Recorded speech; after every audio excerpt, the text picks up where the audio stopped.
પશ્ચિમ એશિયાના સંઘર્ષ વચ્ચે ઈરાનના લોકોની મદદ માટે આગળ આવ્યા લેહવાસીઓ.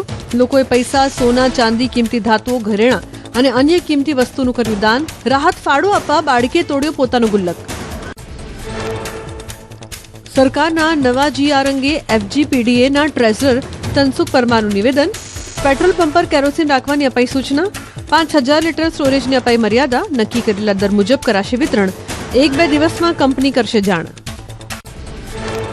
પ્રસિદ્ધ યાત્રાધામ સત્તાધાર આત્મનિર્ભરતા અને પર્યાવરણ જાળવણીનું ઉત્તમ ઉદાહરણ. જૂનાગઢના વિસાવદરમાં આવેલા સત્તાધારમાં ગુજરાતનો સૌથી મોટો બાયોગેસ પ્લાન્ટ કાર્યરત. રોજ 10,000 શ્રદ્ધાળુઓ માટે બને છે ભોજન.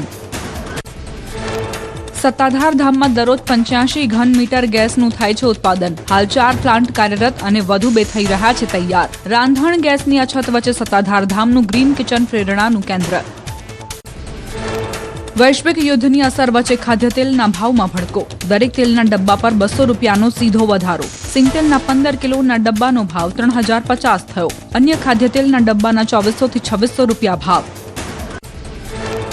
પાકિસ્તાનના વિદેશ મંત્રી ઇશાક ડારનો દાવો. ટૂંક સમયમાં અમેરિકા અને ઈરાન વચ્ચે વાટાઘાટોનું કરશે આયોજન. સાઉદી અરેબિયા, ઇજિપ્ત અને તુર્કીના સમકક્ષો સાથે મુલાકાત બાદ કહ્યું, પડકારજનક સમયમાં મુસ્લિમ ઉમ્માહની એકતા ખૂબ જ મહત્વપૂર્ણ.